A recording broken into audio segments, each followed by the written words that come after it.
இன்னைக்கு திமுக ஆட்சியில் இருக்குன்னு சொன்னா அதுல காங்கிரஸ் ஓட்டு இருக்கா இல்லையா, விடுதலை சிறுத்தைகளின் பங்கு இருக்கா இல்லையா, மார்க்சிஸ்ட் கம்யூனிஸ்ட் கட்சியின் பங்களிப்பு இருக்கா இல்லையா? நீங்க சரியா அதிகார பகிர்வு கேட்பது என்பது அவர்களுடைய உரிமை. அந்த உரிமையை கேட்பது அது அவங்களுடைய உரிமை இருக்கிற அதை சரி செய்ய வேண்டியது அவர்களுடைய கடமை. நான் விஜய், இவங்க விஜய், இவர் விஜய், இந்த அம்மா விஜய், இவங்க எல்லாருமே விஜய். இப்போது புதிய அறிமுகம் ஆச்சி ஹோட்டல் சாம்பார் 50 கிராம் ரூபாய் 20 மட்டுமே. கூட்டணி அடிச்சுட்டு இருக்காங்க, ஆட்சியை பார்க்குன்னு சொல்லிருக்காங்க. ஆனா பாத்தீங்கன்னா இது வரைக்கும் எந்த ஒரு கட்சியும் உங்க கூட கூட்டணி வரலையே. இது பேச்சுவார்த்தை நடந்துட்டு இருக்கா? இன்னும் எத்தனை கட்சி இருக்கு சும்மா சொல்லுங்க. எந்த இன்னும் நிறைய கட்சிகள் இருக்கு. நம்முடைய கொள்கை கோட்பாடு குறிக்கோள் என்பது ஏற்கனவே டிக்ளேர் செய்யப்பட்டது. இன்னைக்கு திமுக ஆட்சியில் இருக்குன்னு சொன்னா அதுல காங்கிரஸ் ஓட்டு இருக்கா இல்லையா, விடுதலை சிறுத்தைகளின் பங்கு இருக்கா இல்லையா, மார்க்சிஸ்ட் கம்யூனிஸ்ட் கட்சிக்கு பங்களிப்பு இருக்கா இல்லையா? அப்ப அவர்களுடைய ஓட்டு மட்டும் வேணும், உங்களுடைய வாக்கு மட்டும் வேணும், ஆனா அதிகாரத்துல பங்கு தர மாட்டேன் என்பது மோசடி. இவர்களுக்கும் அது தெரியும். தெரிந்த பிறகும் அந்த ஒரு சீட்டு 2 சீட்டு இதற்காக அவங்க ஒரு சாக்ரிஃபைஸ் பண்ணிட்டு அதுல நின்றுட்டு இருக்காங்க. நம்ம அதிகாரத்திடம் கேட்க வேண்டியது என்னது? சலுகையா, சீட்டா? அதிகாரத்திடம் கேட்க வேண்டியது அதிகாரம் தான். அந்த அதிகார பகிர்வை தருவோம் என்று சொல்லிதான் எங்களுடைய கொள்கையாக கோட்பாடாக நாங்க முழக்கமிட்டு அதை டிக்ளேர் பண்ணி வந்திருக்கிறோம். எனவே வெற்றி தலைவர் அவர்களினுடைய தலைமையில கூட்டணி குறித்த அனைத்து முடிவுகளையும் எடுக்க வேண்டும் என்பதற்கு ஜனநாயக பூர்வமாக பொதுக்குழு கூடி முடிவெடுத்து தீர்மானம் நிறைவேற்றிருக்கிறோம்.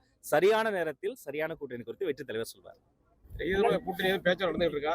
பேச்சுவார்த்தை எல்லா இடத்துலையும் நடந்தது. இப்ப கூட பேசிக்கிட்டு இருந்தோம், மேடையில பேசிக்கிட்டு இருந்தோம். தலைவர் தான் சொல்றாரு. பேசுறதெல்லாம் பேச்சு கிடையாது, தலைவர் பேசுறதுதான் பேச்சு. அண்ணன் ஒண்ணு வந்த பிறகுதான் அவங்க மத்த திமுக கூட்டணி கட்சிக்காரங்களுக்கு ஒரு டிமாண்ட் வைக்கிறாங்க. நீங்க இல்லன்னா அந்த டிமாண்ட் வைக்கவே முடியாது. திமுக என்ன சொல்லுதோ அதை கேட்டு போட்டு சூழ்நிலை. இன்னைக்கு நீங்க வந்ததுனாலதான் அங்க அவங்களால டிமாண்ட் வைக்கப்படுது. மக்கள் பேசுறாங்க. உண்மையா அண்ணனுக்கு ஒரு அரங்கம் நேரம் கை தட்டல முடிஞ்சிருச்சு, அவ்வளவுதான். இதுதான் உண்மை. ஏன் வைக்கல, ஏன் வைக்க முட்டுறாங்கன்னா வைக்க விட மாட்டாங்க. நீங்க சரியா அதிகார பகிர்வு கேட்பது என்பது அவர்களினுடைய உரிமை. அந்த உரிமையை கேட்பது அது அவங்களுடைய உரிமை இருக்க மாதிரி அதை சரி செய்ய வேண்டியது அவர்களினுடைய கடமை. ஆனா யாரெல்லாம் முதுகெலும்போடு அதை குறித்து பேசுகிறார்களோ அவங்களை எள்ளி நகையாடுறாங்க.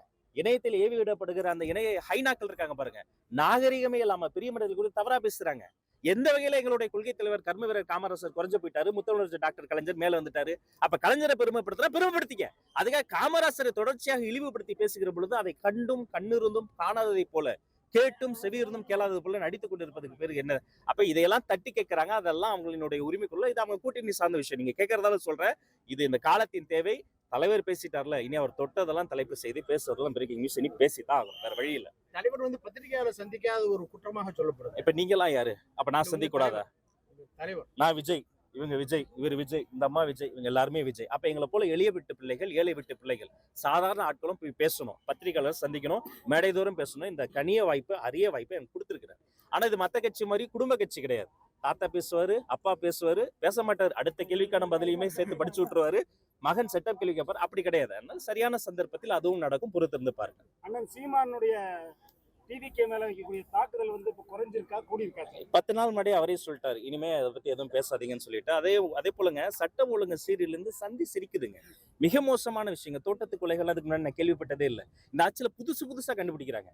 ஏதாவது பேசினா பீகாருக்கு போனாங்க. பீகார்ல எவ்வளவு மோசமா இருக்கு. அந்த பீகாரிகளுக்கு இங்க பாதுகாப்பு இல்லை. அப்பா அம்மா 2 வயசு குழந்தை சொல்லும் போது நான் தழுதலுக்குது. அந்த குட்டி குழந்தை கூட பாத்துக்கல, குன்னி வீசி இருக்கிறாங்க. அப்ப இவ்வளவு மோசமான இந்த சட்டம் ஒழுங்கு சீர்கட்டு இருக்கக்கூடிய இந்த ஆட்சியில எங்களுடைய அரசியல் எதிரி திமுக என்பது எங்களினுடைய எதிரி மட்டும் கிடையாது, இந்த மண்ணுக்கே எதிரியாக மாறிவிட்டது, இந்த மக்கள் நலனுக்கு எதிராக மாறிவிட்டது. அவர்களை வீழ்த்த வேண்டும் என்ற இலக்கில் நாங்கள் ஓடிக்கொண்டிருக்கிறோம். எங்களுடைய இந்த ஓட்டம், எங்களுடைய இந்த நோக்கம், எங்களுடைய குறிக்கோள் என்பது வெற்றி தலைவர்களினுடைய தலைமையில் எங்களுடைய நட்பு சக்திகளை அரவணைத்து அதிகார பகிர்வு செய்து அடைய போவது உறுதி. இது காலத்தின் தேவை, பொறுத்திருந்து பாருங்க. ஒவ்வொரு ரேஷன் கார்டு மீதும் 2 லட்சத்துக்கும் மேற்பட்ட கடன் சுமைகள் ஏறி இருக்கு. அதற்கு நம்முடைய ஒரு செய்திங்க, ரேஷன் கடையில ஒரு 2.25 கோடி இருக்கும்னு நினைக்கிறேன். இந்த ரேஷன் கார்டுகள்ல வீட்டுக்கே அரிசி தருவோம்னு சொன்னாங்களா இல்லையா? சொன்னாங்களே, செஞ்சாங்களா? இது நாங்க மட்டும் கேள்வி கேட்கல, ஒவ்வொரு பொதுமக்களும் கேள்வி கேட்கறாங்க. ஆனா என்ன பண்றாங்க, 5 வருஷத்துல ஒண்ணு விட்டு ஒண்ணு, இந்த ஒண்ணு விட்டு சித்தப்பாலாம் வருவார்ல, அவர் சித்தப்பாவே இருக்க மாட்டார். 1 விட்டு வந்தா 2 விட்டு வந்தா, அந்த மாதிரி ஒரு வருஷம் தர மாட்டாங்க, அடுத்த வருஷம் தருவாங்க, இந்த வருஷம் தர மாட்டாங்க, தேர்தல் வருஷம் தருவாங்க. சாமி நீ 3000 கொடுத்தாலும் சரி, 2000 கொடுத்தாலும் சரி, 5 ரூபா விசில வச்சு என் தலைவர் இந்த ஆட்சி முடிச்சுட போறாரு. இதுதான் உண்மை. ரேஷன் கார்டை வைத்திருக்கக்கூடியவர்கள் மீது கடன் சுமை மட்டும் கிடையாது, அவர்கள் வாழ்வாதாரத்தை கேள்வி கேட்க வேண்டிய அளவிற்கு, வாழ்வாதாரமே சீர்குலைந்து போகிற அளவிற்கு மிகப்பெரிய வாழ்வியல் சுமையை இந்த அரசாங்கம் ஏற்படுத்தி இருக்கிறது. திரும்பிய திசையெல்லாம் கடனை வாங்கியிருக்கிறது. கடனை அடைக்க இன்னொரு கடன், அந்த கடனை அடைக்க இன்னொரு வட்டிக்கு கடன், இப்படி பொருளாதார சுமையை ஏற்றி வச்சிருக்கு. இதெல்லாம் சரி செய்யணும். அதற்கு ஒரு நல்லாட்சி வரணும். அதை எங்க தளபதி தான் தரணும். அது நடக்கும். இப்போது புதிய அறிமுகம் ஆச்சி ஹோட்டல் சாம்பார் 50 கிராம் ரூபாய் 20 மட்டுமே.